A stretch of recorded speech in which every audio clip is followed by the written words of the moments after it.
A partir de este momento, estás sentado en la butaca de al lado. Con Miguel Cane. Hola, ¿qué tal? Bienvenidos a la butaca de al lado. Yo soy su anfitrión, su monstruo estrella favorito, Miguel Cane, y es un placer para mí estar compartiendo con una gran invitada esta mesa en esta ocasión. Por supuesto, me está acompañando la maravillosa Linda Cruz aquí en la butaca de al lado. Es un placer, Linda. Para quienes, si ustedes no conocen a Linda, muy mal, regaño. Linda es una espléndida comentarista de cine, es una espléndida crítica de cine, es una espléndida compositora, música, cantante, comunicadora. Linda es lo máximo.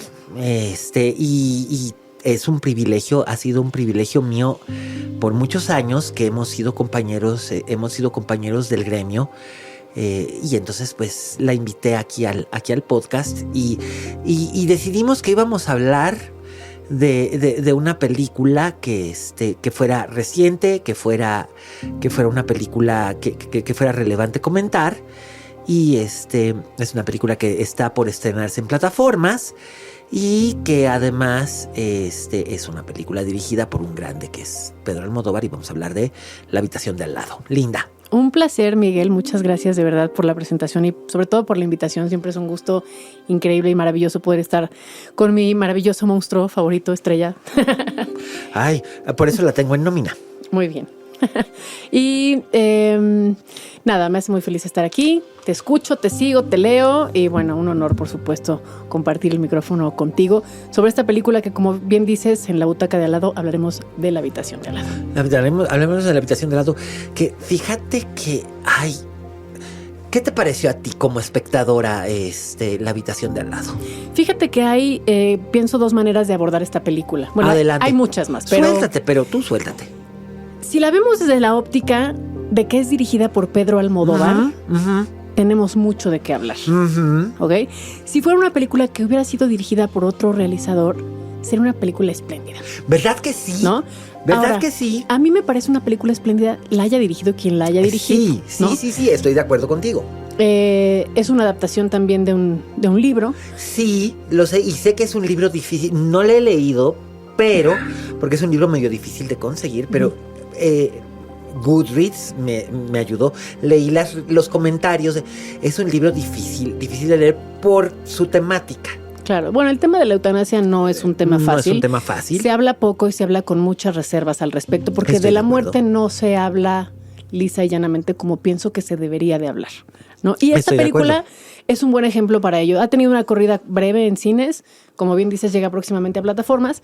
Y, por supuesto, ya desde el elenco, que es una dupla espléndida compuesta por Tilda Swinton y Julianne Moore, ya eso se antoja. Más Pedro Almodóvar, ¿por qué no habría que ver una película así? Estoy de acuerdo, que es, como tú decías ahorita, si hubiera sido dirigida por cualquiera, hubiera sido una gran película, y de hecho es una muy buena película.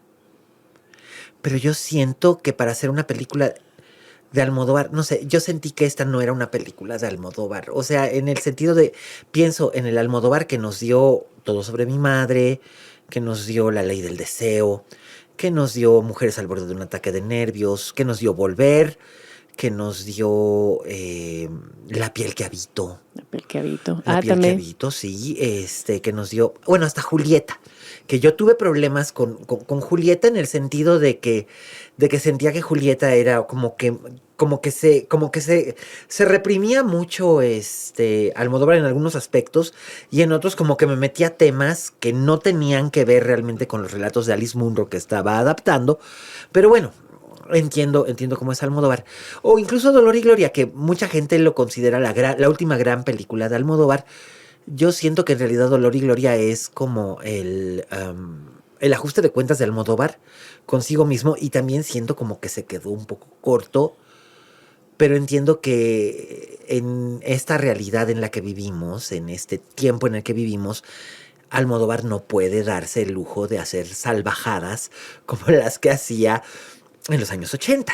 Bueno, desgraciadamente, como bien dices, estamos en un momento en el cual todo es altamente cuestionable. Hay muchas Sí. películas que vemos ahorita que dices, es que sería imposible hacer una película así el día de hoy, ¿no? Looking for Mr. Goodbar, la de Richard Brooks de los años 70, que la acaban de restaurar en 4K. Y es una gran película que estuvo perdida por mucho tiempo. Es imposible que se haga hoy en día porque básicamente lo que dirían es que el personaje de Diane Keaton, o sea, la película está hecha como para mostrar que el personaje de Diane Keaton provoca lo que le sucede. Claro. Pero es que está basada en un hecho real y eso fue lo que sucedió. Pero Sí. hoy en día no podemos, sería insensible mostrar algo semejante. Y te estoy dando un ejemplo de millones, ¿no? Ahora, creo que en el cuerpo de trabajo de Almodóvar sí hay muchas cosas que sí se podrían hacer en la actualidad. Lo que pasa es que también me parece triste el que un director que tiene una carrera tan consolidada y tan característica, un de verdad cine de autor, que no pueda darse el lujo de buscar otras cosas y otros caminos. Creo que también, como espectadores, no debemos de ser tan crueles, porque hay una necesidad también creativa de explorar otro mundo, ¿no? Vemos a un Almodóvar en esta película, en La habitación de al lado, mucho más mesurado, mucho Sí. más incluso contemplativo, me atrevería a decir. Sí. ¿No? Sí, sin sí, esta sí. histeria y sin esta intensidad. Que Sí. claro, la intensidad está en la sutileza y en el silencio de la película, que me parece Estoy de acuerdo. brillantemente bien manejado. Vemos a Almodóvar en el color de la escenografía, de la dirección de arte, en el manejo de la música.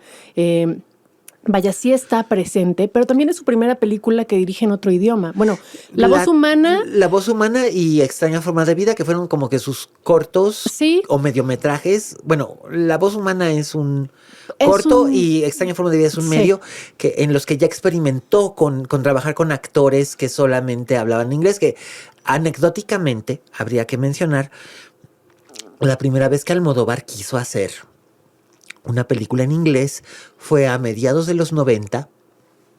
Compró los derechos de The Paperboy, pero no se sintió seguro y de hecho quería hacerla con Emma Thompson.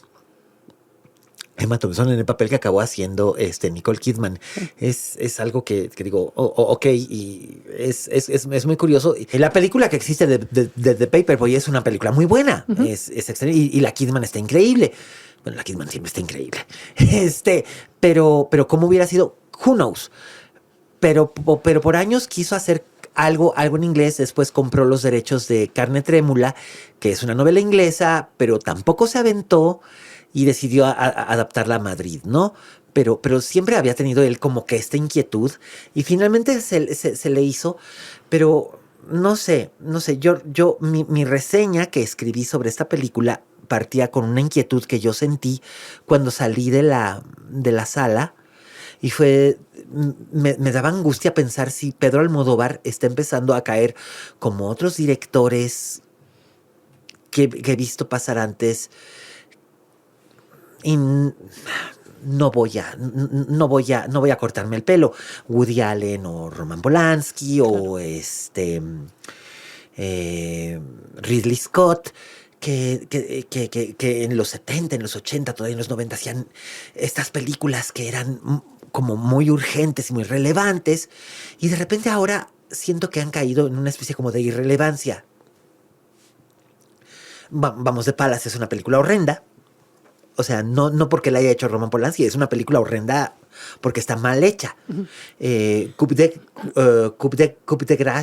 Grace es una película que está bien, pero no es una película que yo diría una buena película de Woody Allen. Es una buena película de un un buen director, pero no es una buena película de Woody Allen. O lo que decíamos, La habitación de al lado es una película espléndida para otro director, pero siento que me faltó. ¿Pero por qué para otro director? Esa es mi pregunta. Ahora, Almodóvar Dame. tiene películas como Los amantes pasajeros. ¡Ay, Dios! Que me parece atroz. Es atroz, pero esa se nota que la hizo para recuperar ¿No? el dinero que había perdido con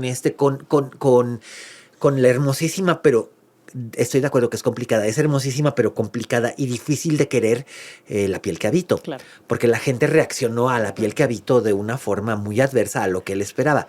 Y fue un proyecto que le obsesionó hacer por muchos años. De hecho, se tardó como 7 años en hacerlo porque a a Antonio Banderas se le salió en una rueda de prensa aquí en México, que alguien le preguntó, ¿vas a volver a trabajar con Pedro Almodóvar? Sí, vamos a volver a trabajar juntos, vamos a hacer una película que se llama Tarántula, donde hago el papel de un doctor que le cambia de sexo al hombre que violó a su mujer. Ups, lo dije, lo pensé. Sí, entonces por eso se tardó tantos años, pero en ese inter fue cuando hizo Volver, que es una maravilla. Claro. Pero esa es mi pregunta. O sea, sí. Alguien que de repente nadie tiene la filmografía La mala educación impecable. es una muy mala película también, pero tiene su público, pero a mí me parece una muy mala película, pero siento que aunque es una mala película, es una película muy Almodóvar, o Los Abrazos Rotos, es una película Claro. muy... Y aquí sentí que me faltaba algo de algo de Almodóvar, pero no sé si es, como tú dices, porque es su primer largo en inglés. De entrada te falta el idioma. ¿Sabes que lo sentí como si estuviera traducido? Pues está traducido. Es que la gente no habla así. O sea, la gente, tú conoces gente estadounidense, yo conozco gente estadounidense. Mal que nos pese, conocemos más o menos cómo habla la gente en Nueva York. No hablan así. ¿A qué te refieres con que no hablan así? No usan esa estructura.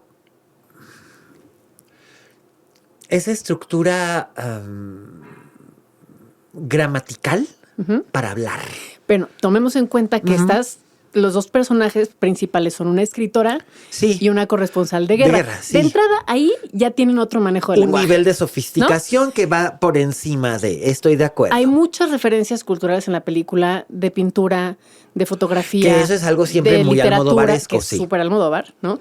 Pero yo creo que eso llama la atención, que pues no, es la primera película largometraje dirigida por Almodóvar que no está en idioma español. Y de entrada eso ya te deja ver, bueno, qué vas a hacer, cómo las vas a dirigir, ¿no? Cómo vas a comunicar. Lo que aparte has comunicado con actores con los que has trabajado una cantidad de películas bastante significativa. Con Tilda Swinton apenas hizo La Voz Humana y es la primera vez que trabaja con Julianne Moore. Sí. Y ellas dos me parecen unas actrices con un rango espectacular. Extraordinarias. Además, son probablemente dos de las más extraordinarias actrices de su generación. Además, son coetáneas. ¿Sí? Las dos son del mismo año. Y son, me parecen de su rango, de las más extraordinarias. Y no sé, hubo momentos en los que sentí que sí se estaba controlando demasiado Almodóvar en la dirección, o que quizás era demasiado preciosista para querer hacerlo. Pero luego dije, bueno, es la señora, es su pastel. Sí. Y entonces Almodóvar puede hacer con su pastel lo que le dé la gana y adornarlo como quiera, porque es suyo. Y le ha costado mucho trabajo llegar a hacer esto. Y para él es muy importante, porque además él se preparó para hacer esto. Cuando, en 1994, cuando él compra los derechos de The Paperboy, él no hablaba inglés. Durante 30 años se preparó, estudió inglés, aprendió a hablar inglés para poder dirigir actores en inglés. No usó intérprete en el set. Eran, o sea, solamente para ciertas cosas muy técnicas, pero a las actrices las quiso dirigir él.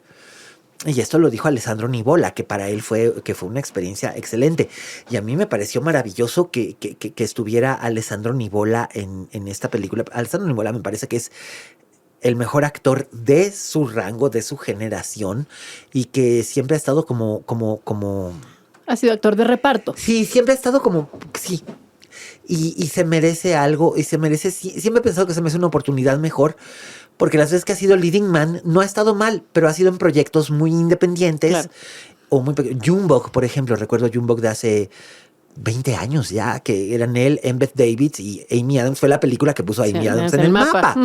Y gran trabajo de Alessandro Nivola ahí. Entonces, no lo sé. Yo esperaba que la película de Todos los Santos de New Jersey le fuera mejor. No le fue así porque la gente estaba esperando otra cosa, pero él estaba muy bien. Y aquí él está en sus 5 minutos, porque es básicamente un cameo glorificado, está súper bien. Y no sé, la gente es muy curioso. Almodóvar tiene dos, aquí en México por lo menos, tiene dos espectadores, o dos tipos de espectadores. el espectador que va a ver una película de Almodóvar, porque es una película de Almodóvar, y el espectador gay que va a ver una película de Almodóvar porque es una película de Almodóvar. Eso no lo puedo, no lo puedo, es una cosa que, que no se puede quitar. Y entre los espectadores gays de Almodóvar hubo una creciente, o yo noté una en redes y tal, una sensación de desencanto, como de por qué es esta historia de dos mujeres y por qué no hay elementos gays y los elementos gays están metidos como que con calzador. Sí, es cierto, la historia de los carmelitas. De los carmelitas, ¿no? Que no le aporta más o menos nada a la película. Es una anécdota que y si la corta, vamos, esa se nota que está ahí por capricho de Pedro y está bien. Que son Juan Dieguito Boto y Raúl. Ay, Dios, se me olvida su apellido. No me sé el nombre del actor. Arévalo. Uh-huh. Están ahí los dos y tal, pero en realidad podías prescindir de eso y no pasa absolutamente nada. La historia está en otra parte. Y hubo como una especie de desencanto, porque además, ¿por qué una historia tan triste y tan sombría? Yo siento que estas historias más humanas, más sombrías, que lo notamos desde Dolor y Gloria, uh-huh, le interesan más a Pedro Almodóvar. Yo no sé qué opines tú, porque él también ya está acercándose a un punto en su vida en el que tiene que tener en consideración su cuerpo, su edad y su salud. Y creo que él sí está muy consciente de ello, de maneras en las que no estaba tan consciente cuando era más joven y hacía estas cosas que eran más intrépidas. Por supuesto, creo que tienes toda la razón y ahí está el argumento, ¿no? Tenías un Almodóvar joven que le tocó vivir la movida madrileña y española a full. De hecho, ¿no? Fue uno de sus protagonistas. Por supuesto, ¿no? Alguien que te digo, estos personajes siempre cargados de una intensidad, de una histeria, de una pasión desmesurada. Sí. Y acá vemos a un director que está contando una historia muy profunda. Sí. Con temas muy delicados. Claro, es una reflexión sobre la dignidad y la muerte. Sí. ¿No? Alguien que está desahuciado y que quiere morir dignamente cuando él, en este caso ella, lo decida. Sí, ¿no? Que además es algo que es muy importante ponerlo sobre la mesa, porque incluso en la vida real, no quiero decir que la vida en el cine no sea una vida real, pero sabes a lo que me refiero, no como espectador, sino en una comida de domingo. Tú dices, en el momento en el que yo pierda facultades o en el momento en el que yo sepa que ya no voy a vivir, yo quiero hacer esto o quiero que me ayuden a hacer esto porque no pienso vivir pegado a una máquina o no pienso vivir en estas circunstancias, como sea, quiero morir con dignidad. Dios sabe que yo lo he hecho y ha provocado unas reacciones sumamente encontradas y adversas. Lo mismo ha habido gente que me dice, sí, yo te ayudo.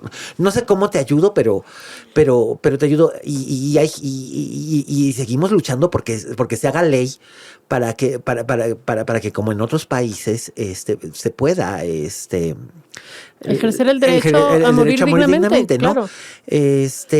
Pero hay otras gentes que dicen, es que cómo te atreves, es que entonces pues y entonces entendí perfectamente. Curiosamente esta película me hizo pensar en un momento dado en dos películas que curiosamente se estrenaron hace 20 años y que compitieron ambas por premios Oscar y que fueron muy divisivas con la crítica. Estoy hablándote, tú te acuerdas, de Mar Adentro de Alejandro Amenábar y La Nena del Millón, claro, de Clint Eastwood. Que le digo La Nena del Millón porque Golpes del Destino me pareció siempre un título abyecto puesto por un departamento de marketing que no tenía ni idea. Y además, ese era el título realmente. Sí. A $1 Million Baby. Es una nena del millón. Y es esto, ¿no? Él ya no puede seguir viviendo y quiere morir. Como yo que te quiero, te puedo ayudar. Y me hizo pensar mucho esto, ¿no? Y digo, en este sentido, Tilda Swinton, Martha Hunt, es ella, digamos que tiene, finalmente no sería una corresponsal de guerra si no tuviera esta valentía, ¿no? para poder emprender lo que quiere y meterse.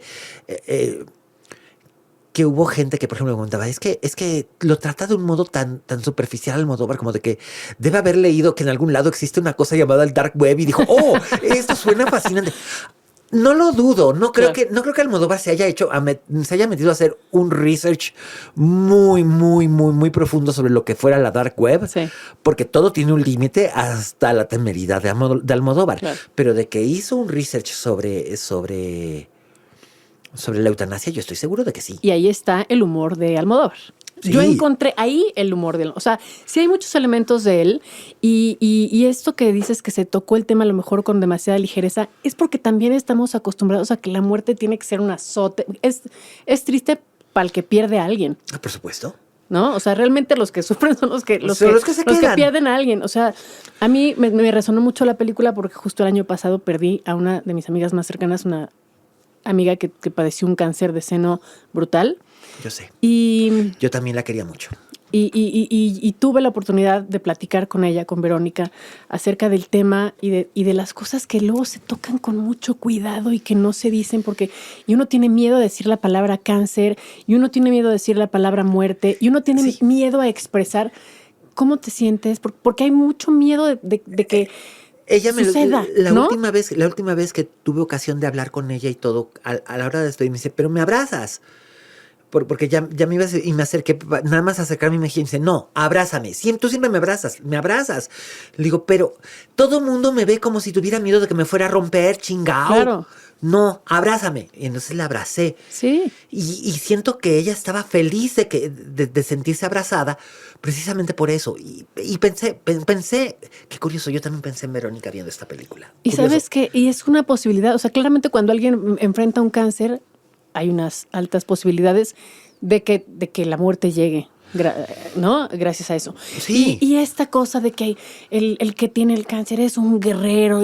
O sea, la gente, perdón, con todo Se respeto, cansa de que se cuando lo hay un digan. enfermo, cuando alguien se muere, hay una capacidad interminable de decir estupideces a los deudos, al enfermo, o sea, yo creo que precisamente por este nerviosismo de no saber qué decir, de no saber cómo reaccionar. Uno nunca sabe cómo va a reaccionar. Uno nunca está preparado para perder a alguien. Uno nunca está listo para despedirse y dar un último beso y saber que la vida va a ser distinta sin la persona que se va, ¿no? Por supuesto. En el caso de la película, volviendo a Almodóvar, pensando en que él está, como decías, en una edad en la cual ya tiene Siente un pasitos en número la azotea. Pues sí. muy finito de trabajos por entregar, Sí. ¿sabes? Y lo sabe. Y si quiere contar una historia al respecto, y si quiere cambiar de técnica, y si quiere cambiar de tono, y Ay, si a estas alturas del poema puede hacer lo que se le dé la gana. fucking Almodóvar, ¿no? Como te Eso dije, no quita es la que sea una señora gran y es su película. pastel. Claro. Ahora, ¿qué esperaría uno? Pues esta cosa desgarradora y entonces la música y tal. Ay, no, ya lo hizo con Madres Paralelas o Lesbianas Instantáneas, como yo le digo, que no le fue muy bien con la crítica precisamente por eso, porque quiso hacer una mezcla de entre las historias que a él le apasionaban, sus historias de mujeres que siempre le apasionan, con un comentario social sobre la memoria, sobre la memoria que han tratado de borrar la derecha española, desde el gobierno, y tratar de rescatar a los desaparecidos de la guerra civil. Y aparte, ¿dónde voy a meter el tono gay? Ah, ya sé, van a tener un affair lésbico. Sí. Entendí que era lo que estaba tratando de hacer Pedro Almodóvar, pero no le salió muy bien, se le notaron las costuras y el pastel se le cayó un poco, pero no deja de ser una película de Almodóvar. Ahora bien, esta película es infinitamente superior a Madres Paralelas, por mucho. Pero por mucho, mucho. Ahora, la energía y la capacidad actoral que tienen actrices como Tilda Swinton y Julianne Moore, la tiene también cualquier actriz española. Pero Claro. sí hay una cosa nata, Sí.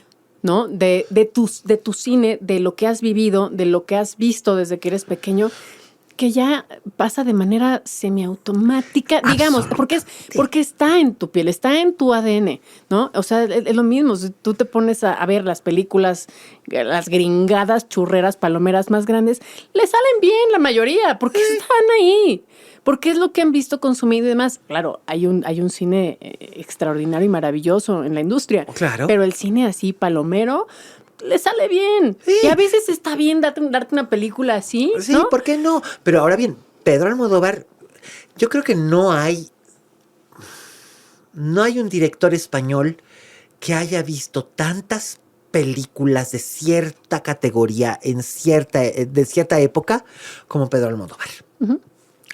Pedro Almodóvar era un muchacho que creció en un pueblo, es un muchacho, o fue un muchacho, y ahora es un hombre, bueno, una señora, que creció en un pueblo, ahí en La Mancha, donde su mayor diversión no tenía tele, pero era el cine.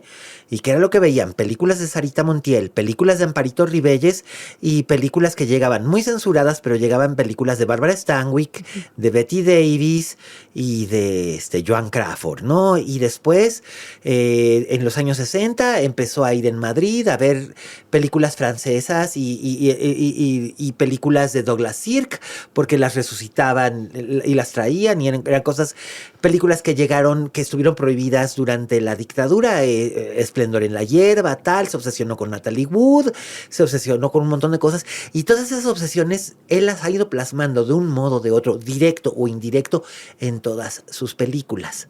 Y aquí está todo perfectamente claro, hasta en las que digo, ¿quién va a encontrar un Airbnb donde tengan una filmoteca tan curada y tan exquisita? Ya sé que no, es una película de Almodóvar. Esas cosas solo pasan en películas de Almodóvar. Bueno, si le buscas, está la casa de Prince en Airbnb. Ah, bueno. Just sí. saying. Just saying, ¿no? Pero bueno, sí, pero Prince tendría toda su colección. Tendría películas de Visconti en que es lo que ven, ¿no? Claro. Entonces, mira, no importa. Realmente no importa. Yo creo que Almodóvar sí se da el lujo. Yo sí sentí que le faltaba en algún momento dado, no sé, sentí como que estaba contando la historia de un modo tan controlado, especialmente cuando son las partes de Julianne Moore. Exacto, creo que ahí, por ejemplo, si tienes dos personajes centrales y ya, porque los demás son, como dices, cameos o son nada más suspiros para desarrollar. Para desarrollar, ¿no? para avanzar la trama. No es pareja la manera en la cual se abordan los dos personajes. Está mucho más enfocado en el personaje de Ingrid, de Tilda Swinton, de Martha, perdón, que en el de Ingrid, el de Julianne Moore. Sí. El de ella está mucho más en la superficie. Menos desarrollado. ¿no? Mucho menos desarrollado. Que a mí me hubiera gustado pues saber un poco más de la historia de ellas dos, pero claro, es lo que es, no es la película que a mí me hubiera gustado fuera, ¿no? La señora y su pastel, sí. Pero sí, a lo mejor ahí, que generalmente está más balanceado en sus otras películas. Sí, y pero aquí acá sí tienes, sentí como que cojeaba. Sí, en ese sentido sí creo que no es parejo, pero tienes el tema de la maternidad, que es un tema muy recurrente en todo el cine de Almodóvar. Que no vamos a hacer el spoiler al respecto de eso, porque esa sí fue como que la gran sorpresa para mí de la película. Sí. Esa, ya sabes a lo que me refiero. Sí, y no totalmente, no lo vamos a decir. No, pero sí me sorprendió. Así como dije, qué huevos de Pedro de jugársela de esta manera. Y, bueno, y le salió. Tenía una cómplice de lujo. O sea, pero bueno. Una cómplice de lujo. No podía haberle funcionado tan bien. Claro. Con alguien más. Pero le salió muy bien. Le salió bien. O sea, a lo que voy es a que el tema de la maternidad, las relaciones entre las madres y sus hijos está ahí. Las relaciones, la manera en la que conoce tan finamente la naturaleza femenina, que está implícita en muchos momentos en la película, en muchas sutilezas y en muchos detalles, a pesar de que tienes dos personajes, sobre todo el de Martha, que pues es una mujer mucho más fuerte, más echada para adelante, sí, ¿no? Con mucho más experiencia, con mucho mundo, que le ha tocado ver, precisamente por su oficio per se, cosas bastante abrumadoras. Atroces, y son lo que te va forjando. Y lo vas viendo en cada conversación, en los gestos y eso, que sí, creo que es mucho más flojo el personaje de Julianne Moore, el personaje de Ingrid, ¿no? Sí, que ostensiblemente es... Ostensiblemente, entiendo que Almodóvar se inspiró parcialmente en Joan Didion para escribir el personaje o al menos el oficio del personaje o a lo que se dedica el personaje de Ingrid, pero está como corto. O sea, sí, todo esto escribir sobre la muerte, escribir sobre su vida misma, hacer novelas de autoficción. Sí, pero como que a la hora de la verdad, Es tibio el personaje. es tibio el personaje, e incluso el propio Almodóvar le juega las contras al personaje, porque nos está prometiendo que el personaje va a jugar un cierto rol en la historia, es la persona que va a estar en la habitación de al lado, y a la hora de la hora, a través del personaje de Marta, decide que, pues no, fíjate que no, que siempre no. Entonces, no lo sé, son ciertas cosas que si no hubieran sido, ahora sí que la piedra que encontramos, ¿no? O si hubiera sido otro director u otra directora, tal vez no hubiera dicho, ¿por qué me estás jugando estas contras? No te lo cuestiono. Pero a Pedro sí se lo cuestiono por el hecho de que Que no se va por las ramas. no se va por las ramas. No. Y en esta ocasión sí. Sí, estoy de Y entonces acuerdo. así como que, ¿qué pasó, Pedro? Sí. Pero es bellísima. La película es bellísima. La fotografía es maravillosa. Obviamente el diseño de arte muy Almodóvar, muy colorido, ¿no? Ujú. Y me gusta justo el contraste que usa con la paleta de colores en el personaje de Martha, quien es esta mujer que está desahuciada, que está siempre viste con colores vivos, es vida. Rojos, es amarillos, exacto. sí, Es exacto. ese contraste que es muy característico de Almodóvar sigue ahí, ¿no? Ahora, de repente vemos un elemento, un personaje como a John Turturro, ¿no? Sí, que me extrañó. O sea, entiendo que debe ser un actor que le fascina a Almodóvar para haberle escrito el personaje a medida y haberlo invitado a hacer la película, porque sé que le hizo el personaje a medida a Turturro. Porque, no sé, yo hubiera... A lo mejor estoy pecando de frívolo y me puedes decir frívolo, pero yo pensando en Pedro hubiera puesto, no sé, ya usó a Pedro Pascal y a Ethan Hawke, que además es algo que como que no, que una película de vaqueros en la que Ethan Hawke es el activo y Pedro Pascal es el pasivo, oh, come on, solamente en el mundo de Almodóvar, ¿no? No sé, hubiera puesto, no sé, a Pedro Pascal, o hubiera puesto a algún, no sé, algún actor que hubiera sido, no sé, si Warren Beatty todavía siguiera actuando y fuera unos años más joven, tal vez Almodóvar hubiera buscado a Warren Beatty, porque sé que lo obsesionaba cuando era más joven. No lo sé, pero me gustó mucho el trabajo de Turturro. Sí, que es breve también, pero Sí. es muy sólido igual que los demás. Y es clave, porque es el que dice, pero es que esto, tú dijiste que sí, pero no tienes ni la más pajolera idea de qué es lo ¿A que qué te es, estás echando? ¿A qué te estás echando? Sí. Te voy a explicar, ven, que es algo que ahí saltó mi amiga la feminista, que claro, necesitaba un personaje hombre para que le hiciera mansplaining.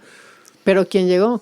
La abogada. Sí, exacto. Entonces, no pasa, no pasa absolutamente nada.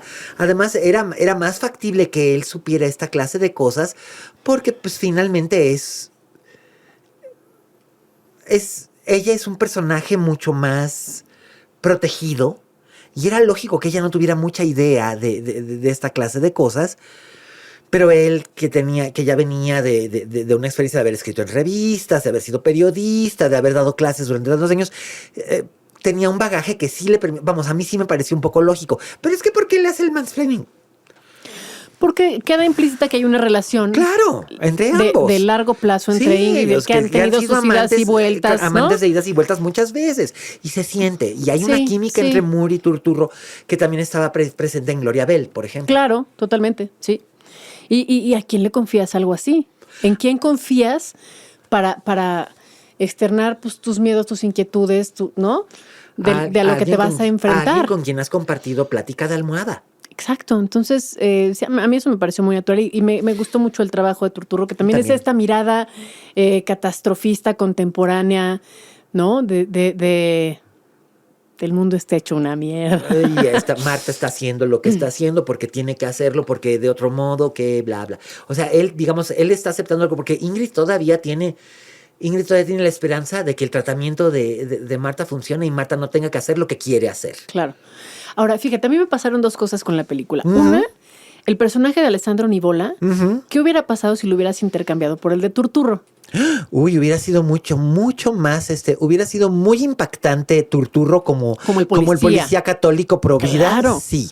Y Nivola como el amante más joven y además Nivola hasta como ese policía odioso, está sexy. Sí. Entonces, pues imagínate. Acá bueno, no sé, eso me llamó la atención. Y por otro lado, me gustaría ver una obra de teatro. Es fácilmente adaptable al teatro. Sí, yo también lo pensé. Yo también, vaya que lo pensé y dije, ¿por qué me miras así? No creas que le voy a escribir a Pedro para decirle, hola tío Pedro, ya le tienes que decir Peter porque ya dirige en inglés. Querido tía Peter. 2 puntos. No. Bueno, pero sí, no es absolutamente nada malo. Y lo más probable es que a lo mejor él mismo lo haga. Ojalá. Pues ojalá. Digo, estaría padre ver a Pedro dirigir teatro. Pues bueno, básicamente ya se sacó un poquito la espinita cuando hizo la voz humana. Claro. Que básicamente desde... La voz humana es algo que ha figurado en Almodóvar como una obsesión desde que él era muy joven, porque él vio en la televisión, él lo ha contado, en alguna entrevista contó que él vio en la televisión una versión de La voz humana interpretada por una actriz española cuyo nombre ahora no recuerdo, a mediados de los 60. Luego vio una versión que se hizo para la BBC con Ingrid Bergman. ¿Tú la viste? Yo la tengo en DVD. Salió en DVD hace mucho tiempo y yo la tengo. La calidad del DVD es muy mala, pero Ingrid Bergman está formidable y es la primera vez que se monta la voz humana con una mujer que tenía más de 50. Okay. Y que además creo que estuvo en Broadway una breve temporada, pero no estoy muy seguro, o en Londres, porque es teatro filmado. Uh-huh. Anna Magnani también había hecho una versión de La voz humana dirigida por Visconti, y también está filmada. Entonces eso es como que siempre obsesionó a Almodóvar, y por eso quiso hacerla con Tilda Swinton, y le sale muy bien y tal, y es completamente surrealista con el vestido y la dirección de cámara. La dirección de cámara es excelente, y además el set es un set dentro de un set dentro de un set que es el metaset. Exacto, entonces es una cosa curiosísima, ¿no? Y se dio ese lujo, y se dio el lujo de hacer un western. Así que yo creo que Almodóvar se puede dar el lujo de hacer absolutamente lo que se le dé la gana. Pero a ver, pregunta. Nosotros como espectadores, porque finalmente el objetivo del podcast es hablar como espectador, ajá, ¿no? Ajá. ¿Podemos disfrutar del cine así, sin ponerle la etiqueta de hecho por? O sea, sí tenemos la garantía que hay un cuerpo de trabajo de todos los involucrados. Claro. ¿No? Que antecede que no va a estar malo el guateque. Sí, por supuesto. ¿No? Pero de ahí a que tengamos una expectativa de encontrar cosas que a lo mejor a él ya no le interesa contar. Que a lo mejor ya para eso hizo Dolor y Gloria, ¿no? O sea, como espectador, ¿tú qué opinas? Salte de los lentes críticos. El deseo presenta una película de Almodóvar. No. Si no estuviera eso en el cartel, a mí la película me parece... Qué maravilla y qué experiencia tan satisfactoria me acabo de echar. ¿No sería terrible que de repente un director se viera esclavizado a su mismo trabajo, a su mismo estilo? A Almodóvar le ha pasado, le pasó en los 90, ¿te acuerdas? Cuando hizo Kika, que era atroz, y todo mundo esperaba. ¿Sí? Todo el mundo esperaba. Tacones Lejanos y Kika. Tacones Lejanos no es mala, pero tiene muy serios problemas, y todo el mundo esperaba que volviera a repetir el éxito de Mujeres al borde de un ataque de nervios. Átame tampoco es mala, pero tampoco, vamos, Átame la hubiera preferido mala, es mediocre. Sí. Tacones Lejanos es buena, pero tiene problemas. Kika es atroz, y es hasta que hace La flor de mi secreto que como que vuelve como que a encontrar su voz, y hace Todo sobre mi madre, que es una maravilla. Y hace Carne trémula, que es también muy buena, pero además es la primera vez que está adaptando algo escrito por alguien más. Uh-huh. Entonces ahí como que digo, ok, sí entiendo qué es lo que está haciendo. Pero en los primeros 90 Pedro estaba, como tú dices, esclavizado, ¿no? al eslogan de un film de Almodóvar. Claro. Como Pobre señor. Como Woody Allen, Claro. como Roman Polanski. Todo el mundo espera que Roman Polanski haga películas de terror. Y que todo el mundo espera que Roman Polanski haga películas de terror. Y él mismo decidió que no iba a hacer, que iba a hacer películas que a él le interesan. Entonces hace The Ghostwriter, hace El pianista. Y hace La Venus de las Pieles y hace Carnage porque le interesaba adaptar estas obras de teatro al cine, ¿no? Y luego hace este despropósito que es de Palas, que ni a él le gusta. Pero bueno, y se ha vuelto cada vez más complicado para él y para Allen hacer películas por razones que todos conocemos y no voy a entrar aquí. Pero sí, Ridley Scott se volvió esclavo de... Wes Anderson. Wes Anderson es un esclavo. No hay nadie más esclavizado a su propio trabajo el día de hoy, para mí, que Wes Anderson. Y es una pena porque, por ejemplo, la última Asteroid City, a mí me gustó mucho. Y me pareció que tenía muchas cosas que decir. Pero estilísticamente ya es una repetición, una caricatura de... Ok, sí. La primera es muy divertida, tiene películas maravillosas. A mí me encanta su uso de la simetría, el color. Es una obra maestra. Y Moonrise Kingdom es una obra maestra. Y El Gran Hotel Budapest es la obra maestra, es su mejor película. Claro. Pero después... ya todo ha sido... O sea, imagínate que Wes Anderson dirija Clímax de Gaspar Noé. Eso sería interesante. Sería interesante, pero no podría. No, claramente no. Lo estoy haciendo de broma. Pero Sofía Coppola sí podría, por ejemplo. Y ella también estuvo esclavizada durante un buen rato a la idea de que hace cine para jovencitas. Está esclavizada su apellido, la pobre. Se ha logrado desprender de ahí y ha hecho cosas increíbles. Increíbles. Pero después de hacer las primeras 3 películas que hizo, es que solo hace películas para jovencitas. Sí. No es cierto, pero sí entiendo. Claro. Sí entiendo. Pero ahora te digo, volvemos a Almodóvar. A mí me parece debe ser muy liberador animarse en esta etapa de su trayectoria a dirigir en otro idioma, a dirigir en otro país, a dirigir con un equipo extranjero muy bien apoyado por su equipo de base. De base, su equipo y con Fiel 2 Leal. actrices de esa envergadura. Claro, o sea, al contrario, qué triste sería volver, como muchos, a repetir la misma canción una y otra vez, moviéndole aquí y allá, que sigan teniendo sus momentos eficaces.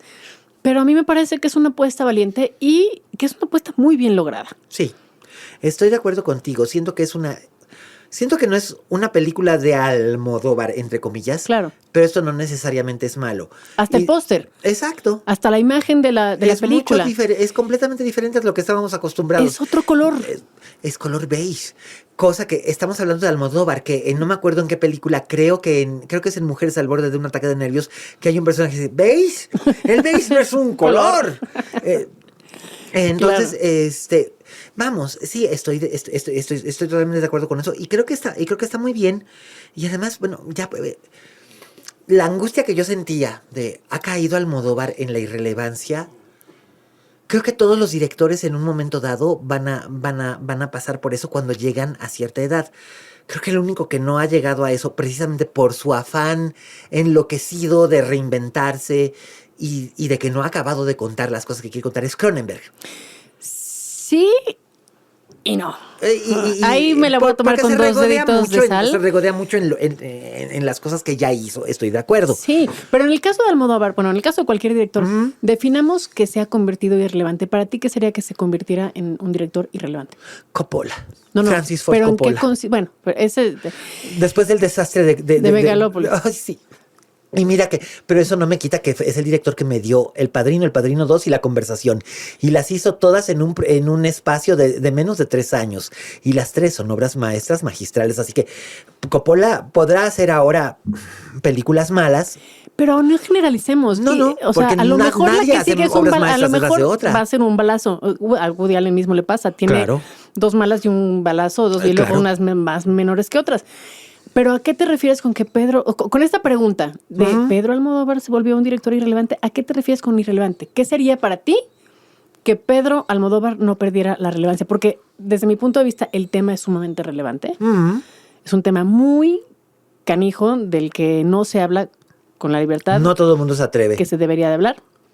Está muy bien tratado el tema, está muy bien expuesto, está muy bien narrado, llevado y actuado, ni se diga, ¿no? Si eso no es una película relevante, si eso no es un director relevante, ¿qué sería para ti el que Pedro haya perdido la relevancia? Quizás no es tanto la relevancia, sino como lo que decíamos antes, la identidad o la rúbrica de Almodóvar. Pero ahora, después de haber tenido esta conversación contigo y revaluando mi experiencia como espectador en paralelo con la tuya, pienso, digo, es una película que obviamente voy a volver a ver en algún punto y que voy a incorporar a mi colección personal. Obviamente, no tanto por completista, sino porque realmente me gusta.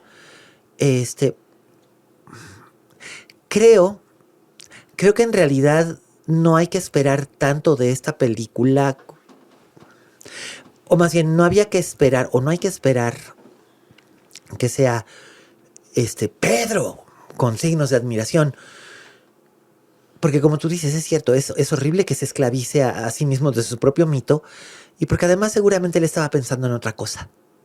Y somos nosotros los que finalmente esperábamos algo y en realidad no habría que tener expectativas de ello. Claro, fíjate, a mí, por ejemplo, me pasó con Guillermo del Toro y La Cumbre Escarlata, Ajá. que le fue como en feria la película. Y a mí me parece un encantó. peliculón. A mí también, pero claro, pero eso fue cuando yo le dije que me mandaron a entrevistarlo a los estudios Universal, que le dije, ¿cómo les vendiste esto, no? Y le dije, porque esto es Rebeca con Dragon Week, les dije, pues eso, les dije, va a ser una película de Deborah Kerr, pero a lo bestia. Y la hice por la señora que llevo dentro. Le dije, ay, Guillermo. Y me dice, pues sí, estas películas las veía yo con mi mamá. Y Guillermo y no le dijiste gordo, porque me choca que le digan el gordo. No, yo le dije, Guillermo, ¿cuál es la onda, no? Y él me dijo, estas películas las veía yo con mi mamá, con doña Lupe, y me encantaban, y me encantaba Rebeca, y todas estas películas sobre las mansiones, claro, y las heroínas en peligro, y cómo ellas salían solitas adelante, y en realidad no necesitaban un hombre. El hombre llegaba en el último rollo, pero ya cuando llegaban, ya ella ya había resuelto su problema. Dije, sí, me parece perfecto. A la película le fue bastante mal porque, entre otras cosas, lo obligaron a meter esta escena de peleas estilo Tarantino para el clímax, porque finalmente el público que va a ver películas de Guillermo del Toro suelen ser habitualmente fanboys o muchachitos. Y la marketearon como una película de terror, que no es una película de terror. Es un melodrama gótico súper exagerado y es un romance. Sí. Es una historia de amor enfermizo. Pero le fue mal en la crítica. Sí. A él creo que, no conozco muy bien su historia personal, pero creo que le costó una depresión importante. Sí, se sintió mal, ¿no? Porque él estaba encantado con ella y se sintió incomprendido. Claro, entonces te digo, es también qué quería el director en ese momento, qué quería decir, sí, qué tan satisfecho te quedas tú de tu trabajo y cuando lo avientas al mundo pasan cosas que ni te esperabas. A Almodóvar le pasó con Julieta. A Emilia Pérez le pasa. A Emilia Pérez, sí, ¿no? por ejemplo. O sea, yo no creo que se hayan imaginado el alcance que iba a tener esta película, ¿no? Con todas las características que tiene. La polarización que iba a generar. Yo, por ejemplo, soy detractor y a mí incluso me acusaron en su momento de encabezar una oscura campaña en su contra. Ni oscura ni campaña. Yo solamente di mi opinión y yo sentí que era una película excesiva e irresponsable. Pero era mi opinión. Y estamos hablando de que a mí odiar, por ejemplo, Un Profeta, me encanta. Claro. Y me parece una obra maestra y una película magistral. Entonces, pero si tú sueltas tu obra, ya está sujeta a la interpretación del mundo y de quien sea. Y la lectura que se le puede dar del otro lado es muy distinta. Ahora, exacto. Te digo, el traer el collar de es obra de fulano de tal, pues también debe ser muy benéfico para muchas cosas, pero también debe ser muy pesado para otras. Muy catastrófico y pesado, así es. Pero bueno, ya hablamos de La habitación de al lado. Estamos empatados. Linda es defensora. Yo era medio detractor, pero ahora me paso al bando de Linda. Finalmente es una película de un director al que los dos le tenemos un gran cariño, y no nada más nosotros dos, millones de personas en el mundo, claro, le tienen amor a Pedro Almodóvar por múltiples razones. Y si se ha vuelto una señora un poco regañona, Pues todos nos vamos volviendo conservadores y Yo regañones. ya soy una señora regañona, ¿qué te puedo decir? Yo también soy una señora regañona. Yo siempre fui una señora regañona en cierta forma. Así que está bien, de todos modos es algo que se tiene que ver ahora, véanlo en la plataforma Netflix, que es donde se va a donde se va a estrenar, y también Warner Brothers la va a sacar en físico, en Blu-ray. Así que vale la pena porque además el Blu-ray va a traer algunos extras que va a ser interesante ver cómo Pedro trabajó con estas actrices y cómo trabajó por primera vez ya un largometraje en Estados Unidos, en todo lo que fue cuestión de locaciones, porque los interiores sí se filmaron en Madrid, pero todo lo demás y sí fue a Nueva York a hacer tomas del Parque Central en el otoño, y le quedó de veras chulo de bonito. Y Linda, qué placer tenerte, y espero que no sea la última vez que vienes. Pues cuando me invites aquí estaré, que yo soy muy feliz de encontrar cualquier pretexto para sentarme a conversar contigo. Me parece magnífico. Damas y caballeros, esta ha sido La Butaca de Al Lado. Ya saben, nos pueden encontrar en todas las plataformas donde ustedes escuchan podcasts. Buenas tardes, buenas noches y buenos días. Y bueno, a Linda Cruz la pueden encontrar en... @LindaCruz en redes sociales, en Opinión 51 y en WFM. Así es.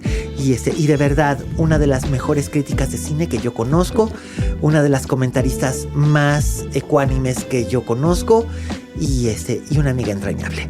Muchas gracias, Linda. Gracias. Ha llegado el momento de decir nuestra despedida, que es emblemática en este podcast.